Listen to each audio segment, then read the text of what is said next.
Welcome to Ask the Expert, where we bring you the top experts on dog health, training, grooming, and so much more. For about the next half an hour, you will ask it and we will answer it. I'm Marissa Sarbach. Thank you so much for joining us today.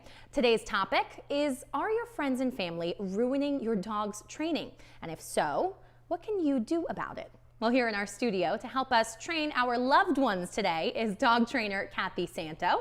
Kathy is a dog trainer and handler and has won over 500 obedience, agility, and canine good citizenship titles. Now today with her is also Gunther, who is here with us on Thanksgiving. We're excited to see Gunther again. So if you are just joining us and this is your first time watching the show, send us your questions, and it's very, very simple. Just go to facebook.com/American Kennel Club and comment on this video. Now make sure you're commenting on American Kennel Club's video, not AKC TV. Chances are your question will get answered, and Kathy loves to answer those. So please do not be shy. We are here to help. So Kathy, so excited to have you back with us. And I know we're talking about a topic that is close to home here for you, because you spend your whole career training dogs and people put so much money and time into it. And then you have so many people, like possibly me, that ruin it.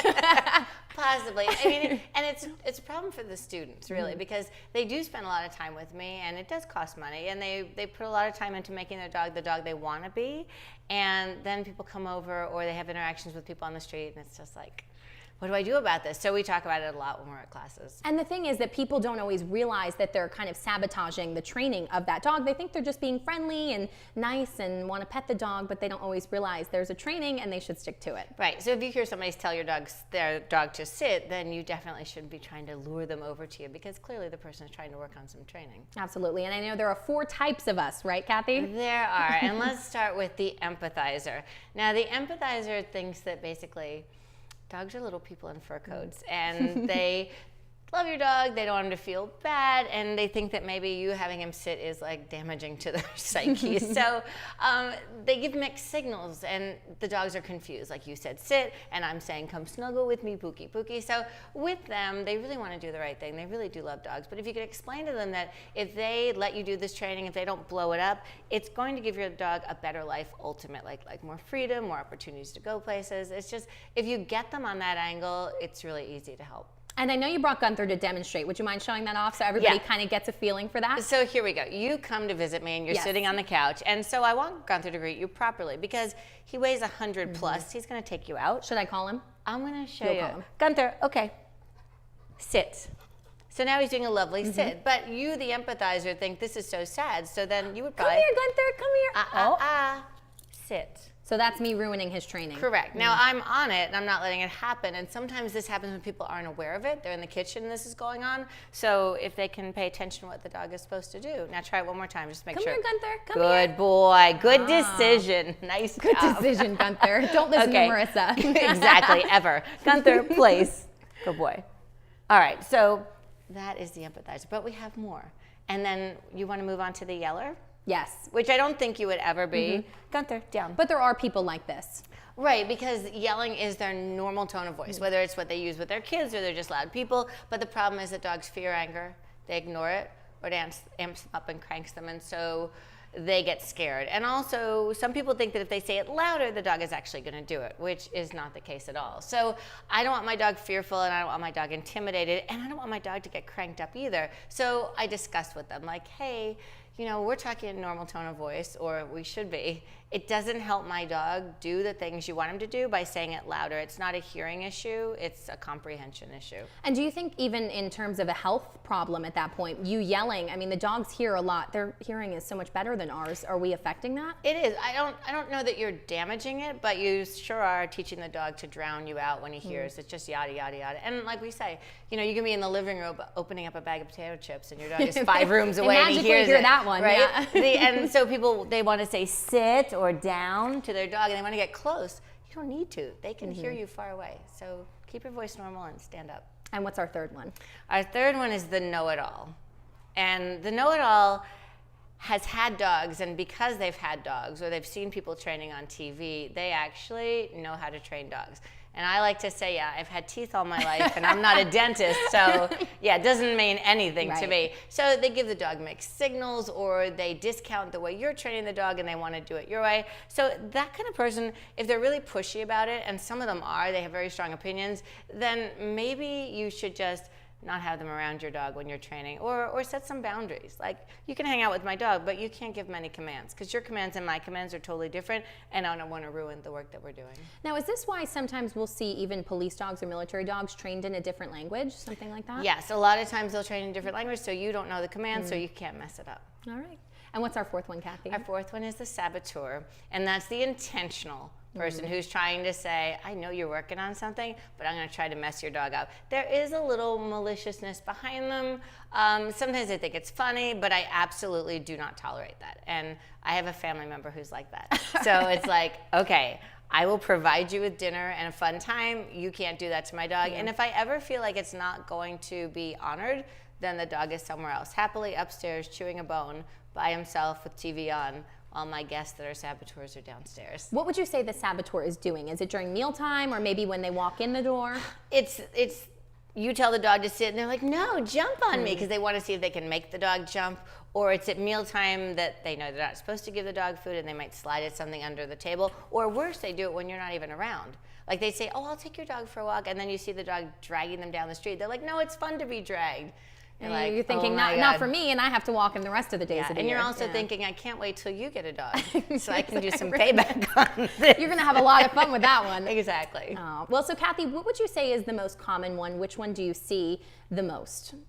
I think it's the empathizers. I think a lot of people are like, oh my God, don't make him sit, I don't mind. And it's like, it's better for the dog to understand these rules and then me to relax them than to have somebody see it happen and then them to make the choice to blow it up. And that empathizer, I'm just listening, and I'm sure we're all trying to figure out which one we are. I feel like I'm probably the empathizer, because oh, come here, you know, and you just want to pet the dog, and you don't realize it's not malicious. You just don't realize. And I can let him go see you. It's not like that he couldn't, but I want the protocol to be, when you meet somebody, you sit first, and then I allow you to greet them.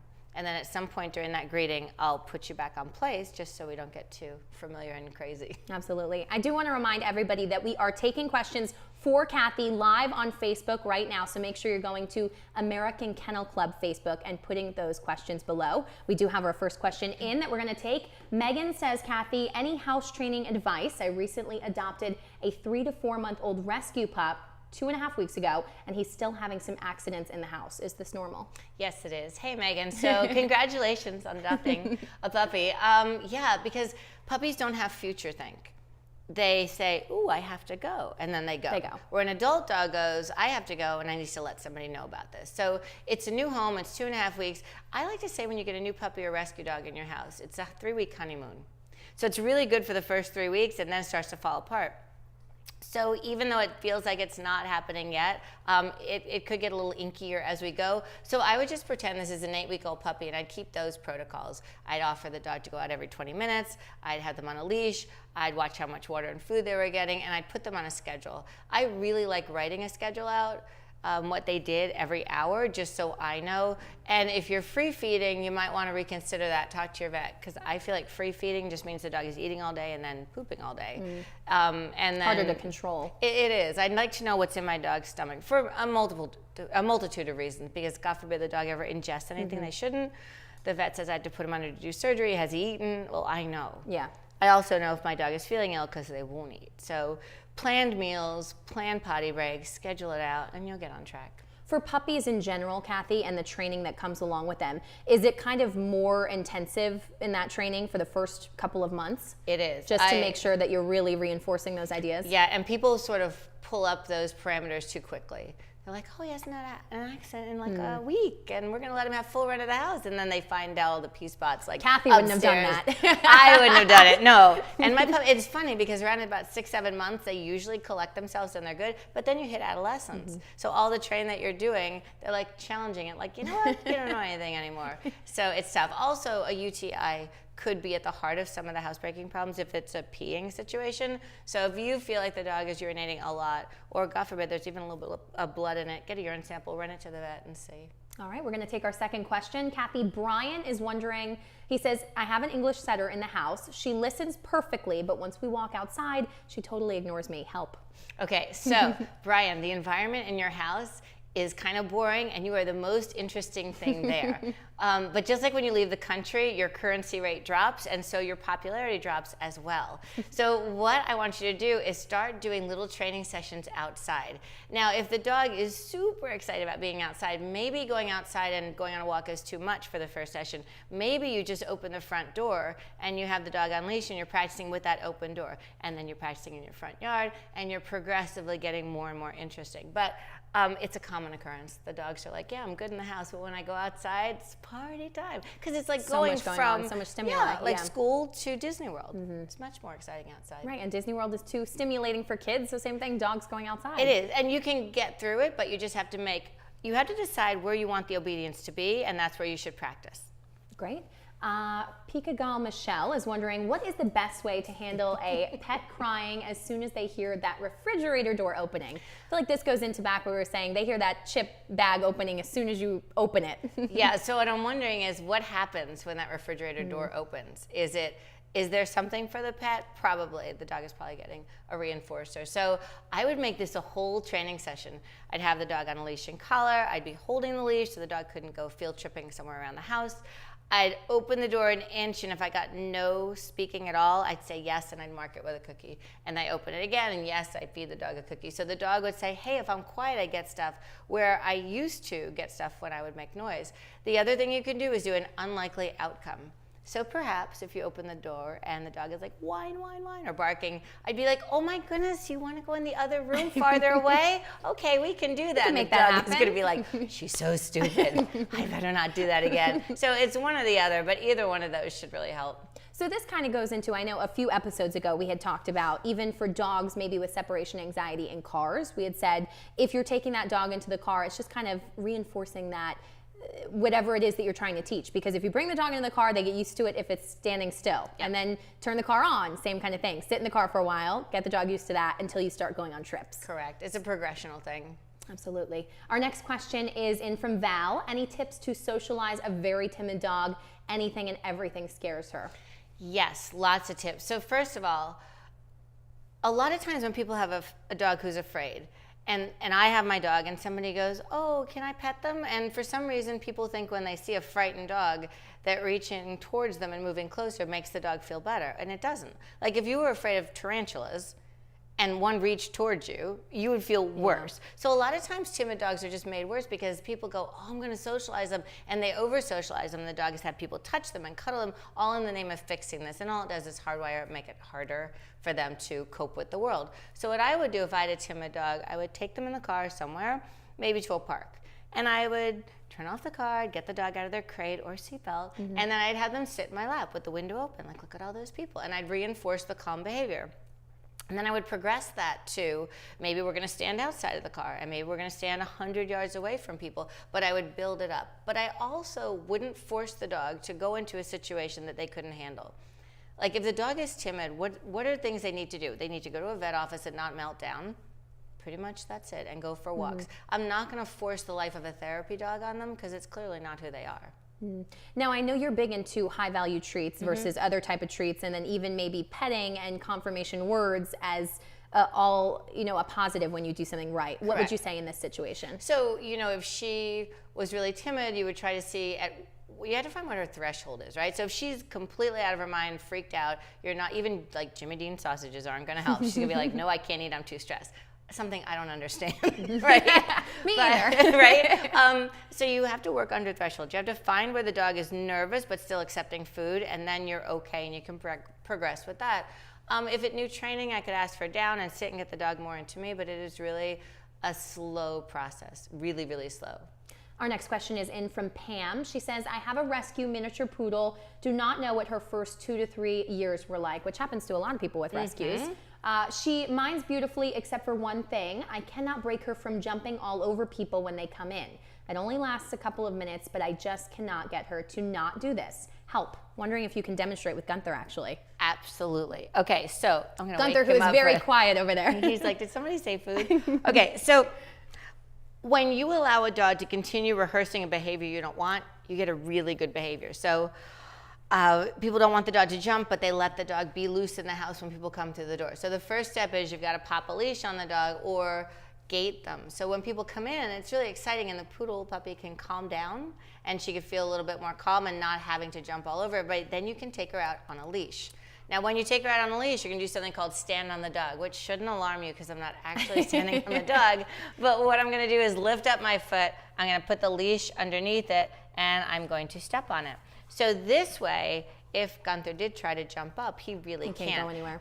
Better is teaching him a down stay or a sit stay, right? But in the moment, like right now where you are, if you don't have a lot of training, this sit on the dog, stand on the dog can really be helpful. And you can do it when you're standing, or like I'm doing with you now, this is sit on the dog, where we could be having a conversation. My dog could be laying here, and I don't worry about him trying to jump on the couch or jump on you.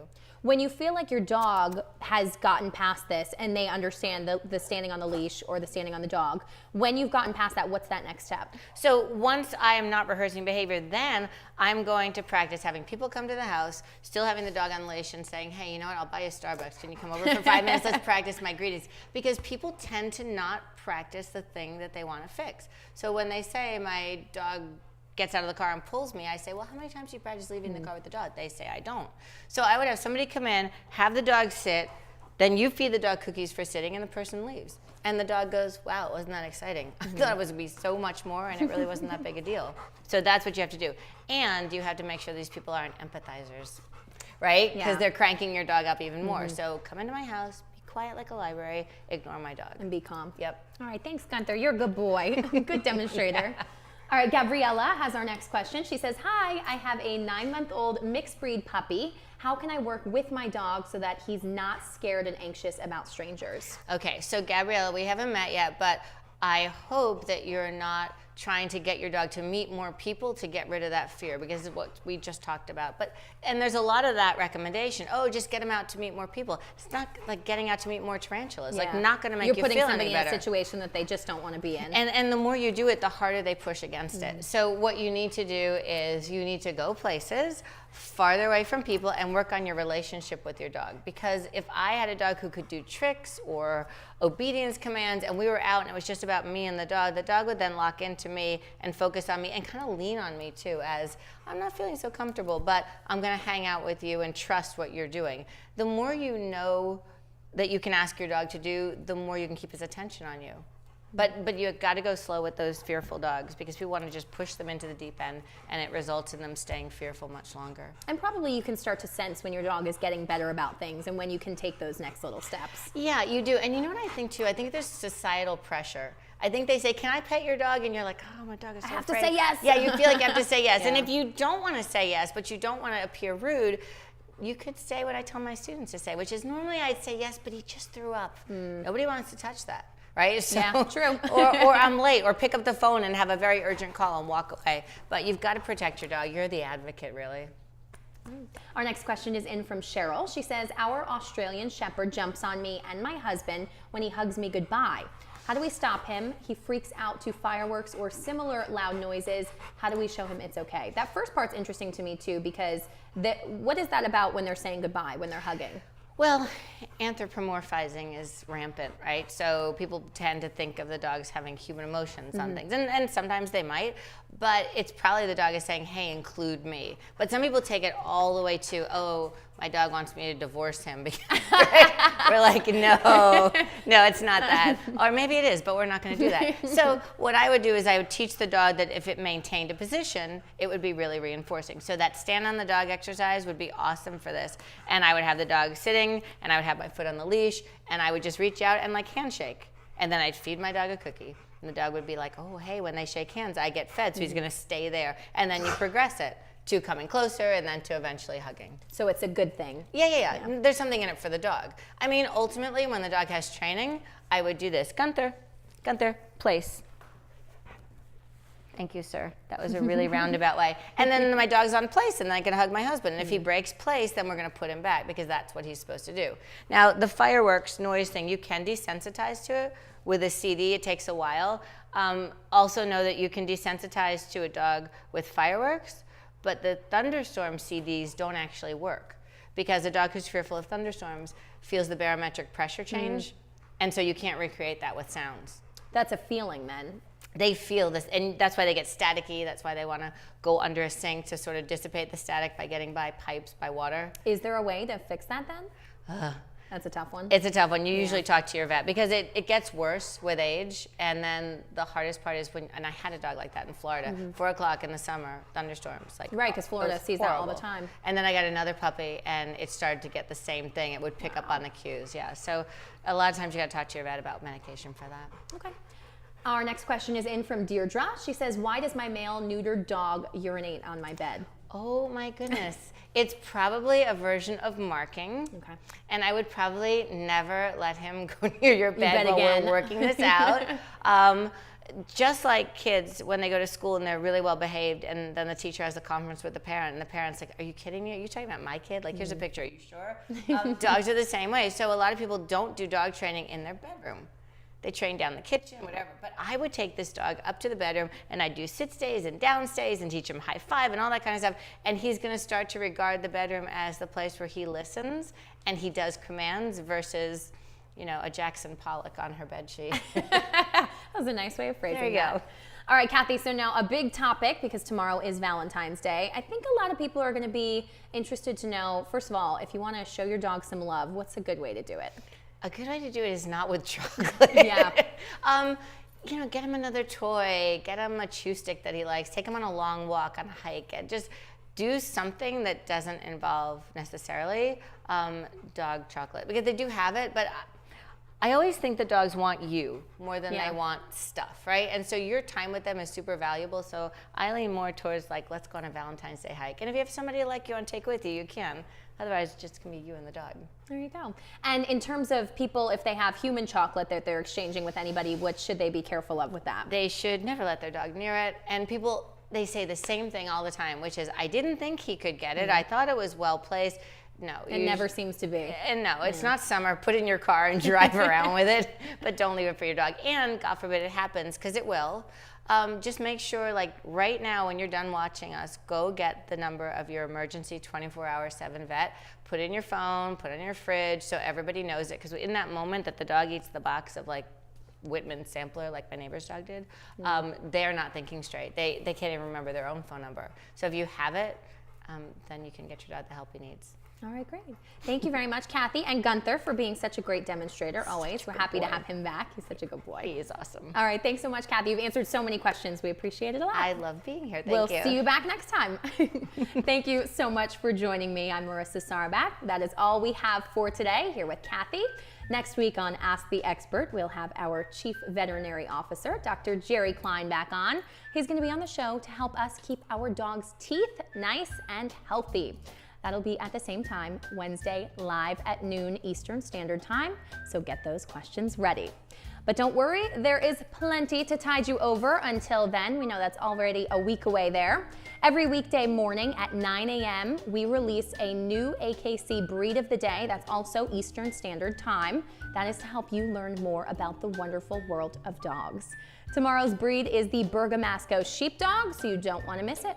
Catch us this Friday for an all-new AKC Dog Center Friday at noon. Then we are back next Tuesday with another episode of AKC Dog Center. We're busy here. We got a lot of content for you.